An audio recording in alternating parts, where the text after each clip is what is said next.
Next, we have a presentation on preventive geriatrics by Dr. Anand Premanand Ambali, geriatrician, Sri B. M. Patil Medical College Hospital and Research Center, Vijayapura. Ladies and gentlemen, Dr. Anand Premanand Ambali.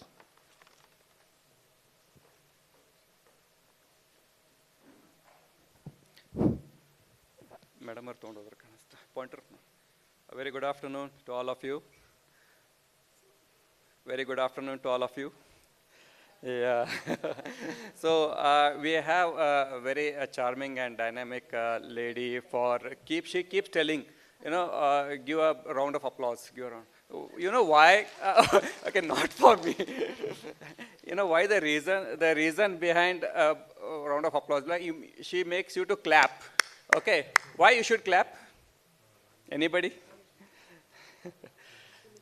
Yeah, it stimulates, right, exactly. Madam says it stimulates your brain.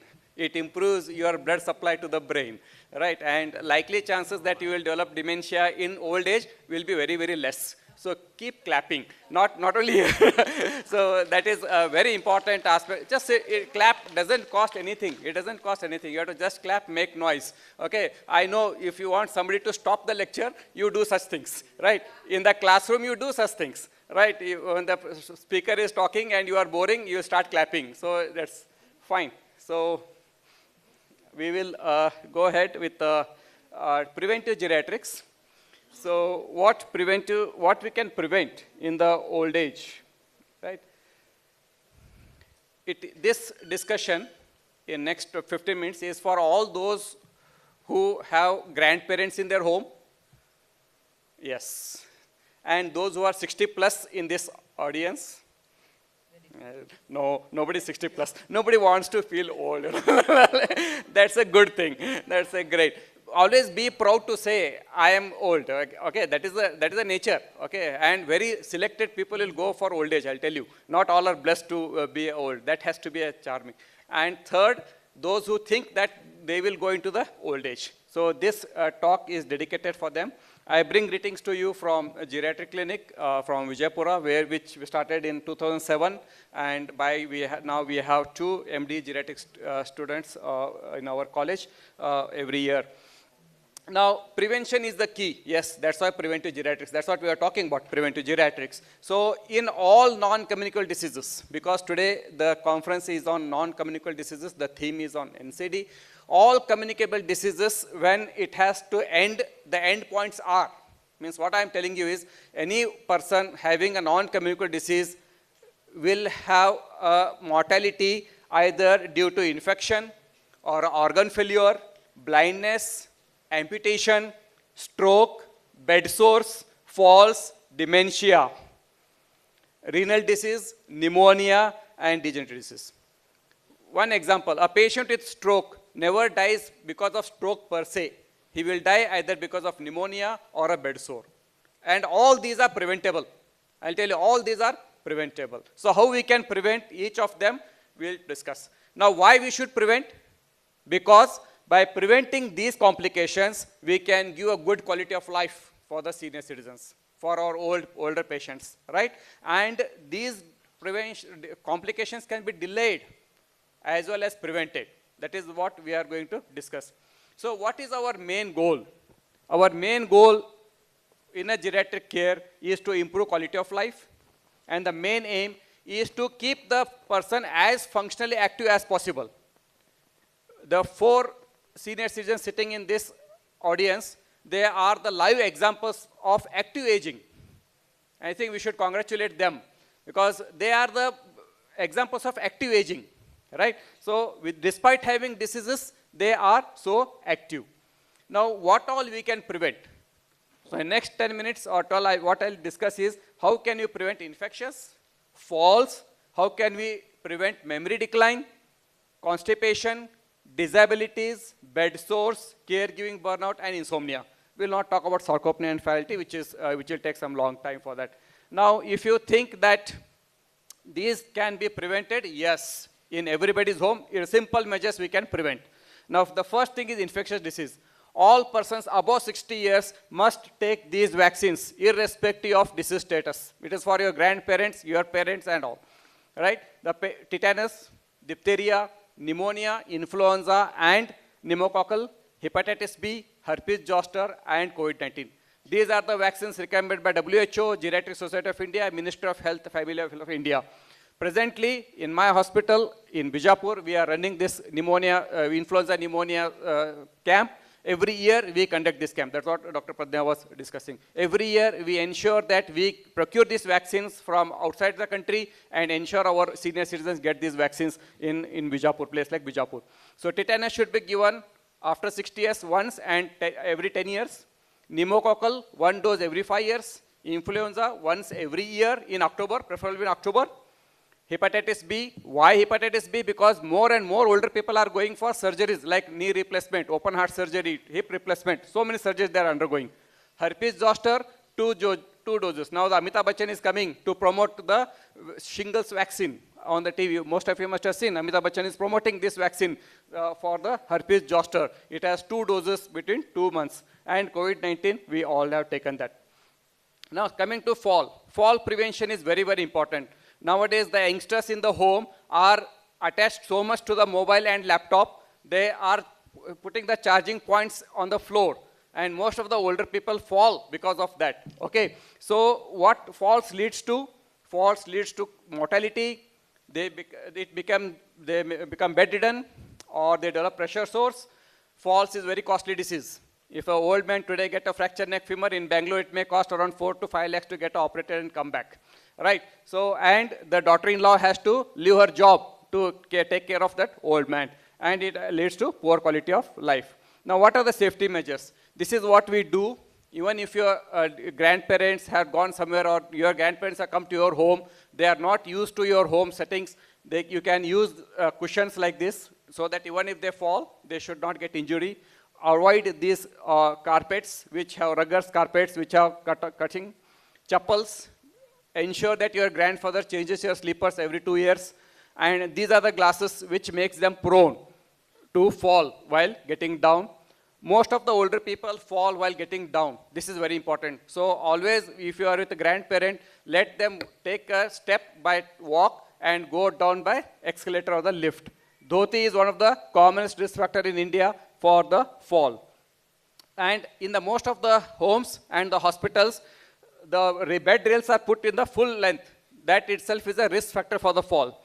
Always go for the rail only 1/3 of the cot. That should help the old man to support and get up. Never allow the old man to carry his pet for walking. That will create another fall. So this is the thing we have to prevent.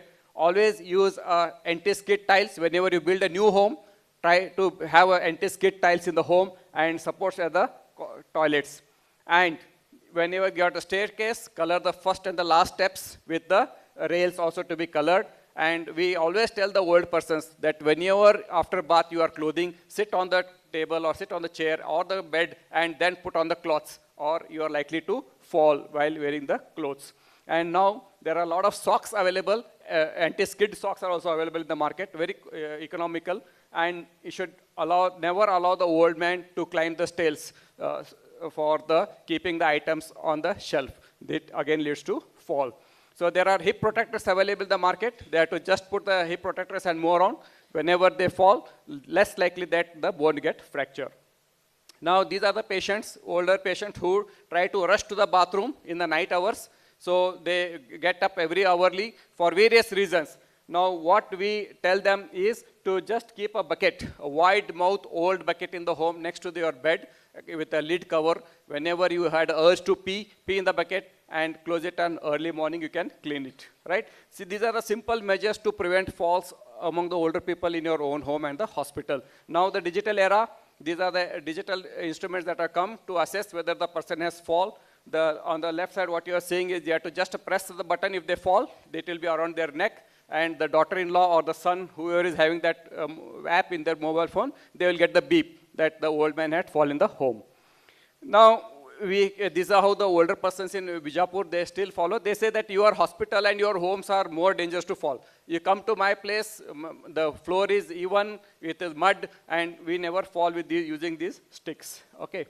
Always keep lights on in the bathroom in the night hours. That prevents a fall, I'll tell you. That's very important aspect, and use the rubber mats. Now coming to the second and third important aspect is memory. Don't go for memory pills. As you come closer to exams, you start improve memory by memory pills. They are all bogus. It will never act. So the message here is use it or lose it. Use your brain or lose it.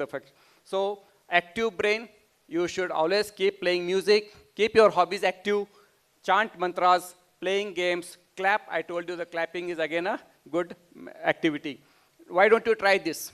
So tomorrow when you brush, go for a brush in the morning, use your brush with the left hand. Okay, so brush your teeth from the left hand from tomorrow. So that itself gives a brain activity, right? You can use these activities, games that are there on the for your older people, and they allow them to teach your grandchildren. That is very important. Keep them busy. Let them dance. Keep the hobbies open. Okay, let them teach to the grandchildren.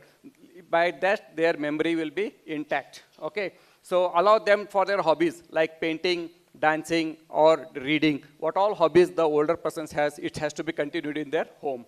Right? And nowadays, older people are getting lost because of dementia or Alzheimer's disease. So new techniques have come. The soul has come with a GPS marker. There are, you can have a QR code in their bracelet. Okay, and one lady in my place, she had put a mobile number on the shirts of the old man. So where all such six shirts every day, one new shirt she will put, the clean one. And she has put the mobile number in the shirt. So even if he is missed in the place, he will be brought back to the home safely, right? The most important thing, what was discussed in the morning, constipation. Yes, oral cavity is responsible. What you eat next day morning, that affects. Okay, so please be aware that increase in the pressure while you are having constipation, it increases the evidence for heart attack, brain attack, okay, bleeding per rectum, anemia. So all this can be prevented by a very good oral health. So if you have a very good oral health, that's why it was called, in the morning also, madam was telling, oral health is a mirror of your disease. So always drink more water in the day, at least 2 liters of the water, and consult a doctor if you have got any medicines for constipation. Have dentures checked every year, because that is very important in the older people. And 4 small meals or frequent change in the menu for the older people, and use laxatives regularly. And preventing a disability. This is very important. All patients with diabetes, hypertension, all non-communicable diseases should undergo a health checkup every 6 months to see that there is no risk for stroke or amputation or kidney injuries. Now for those youngsters who constitute more in this audience, the very beautiful message that given on the left side screen is, the first one is written is, live, can't read, live lift. Then second one is, lift fit. Third one is, live fit. So the more you walk, the more you climb the stairs. I am talking you 20 years beyond your life, 30 years beyond life. When you become in 60s, if you start doing all these now, you will be very active at the age of 60 and thereafter. Okay. Then preventing bed sores. We get older people, a lot of older people is such a very bad state of bed sores, using of air bed, and always keeping the pillows, or not allowing the pressure points to touch the bed. And whenever they sleep on the lateral side, always keep the pillow in between the 2 knee joints. Caregiver burnout. We all here are by default the caregivers. We are providing care for our grandparents, our parents who are 60 plus. So this is very important, whether a child or an old age, it is our responsibility to provide care. So we should always respect the caregivers and assist them whatever they need, and they are also subject to for respite care, which will help them to overcome the burnout in them. So insomnia, sleep is blissful. Many people tell, "Vayasagedri nidhi barudilla." So that is a misnomer. There is a myth. You cannot say that. Okay, having a sleep is a blissful.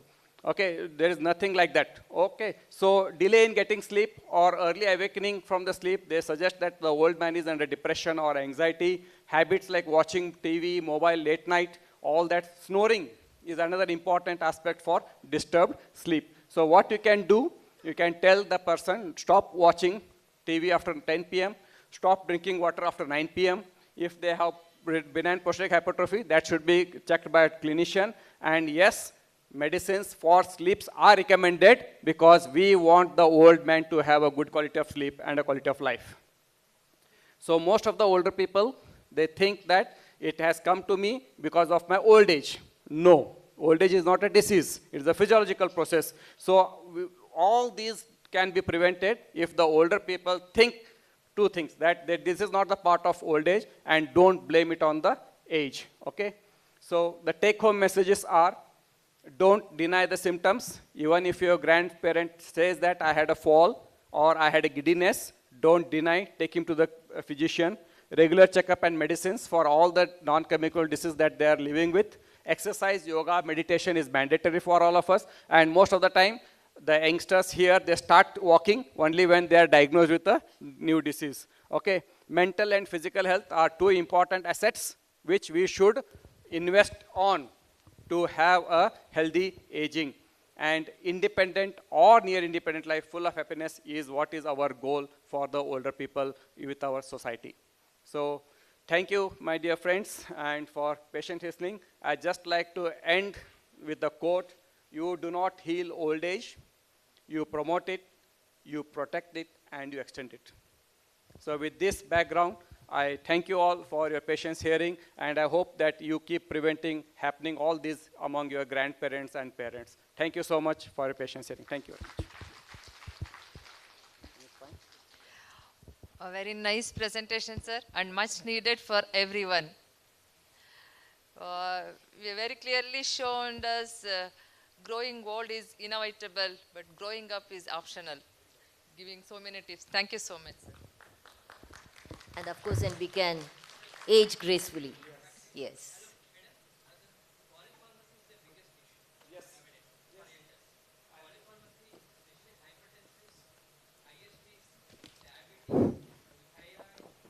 Yes, sir. What you are telling is right, sir. But there are again two types of polypharmacy. One is rational, as you mentioned, which are the medicines has to be taken, should be taken. Obligatory or mandatory things. And there are irrational as I agree with you. Irrational polypharmacy is very common nowadays because every doctor wants to treat and every old man wants to see a organ-specific doctor. Yeah. And by the time when he comes to geriatrician, he'll be having 1 kilo of medicines. We have to sit and segregate. This is not required. Leave it. Please.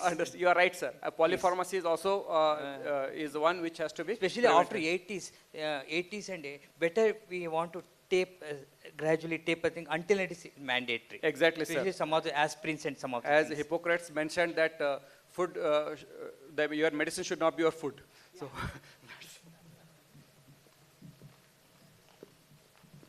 Ladies and gentlemen, let's, after listening to Dr. Ambali, I think we should clap for at least 30 seconds. Come on.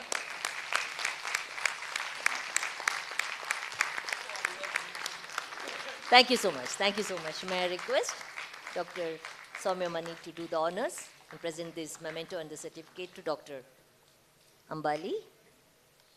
Dr. Anand Premanand Ambali. Thank you so much, sir. And let's hear it for Dr. Soumya Mani for being a wonderful chair for this session. Thank you so much, madam. Thank you so much. We are grateful to you.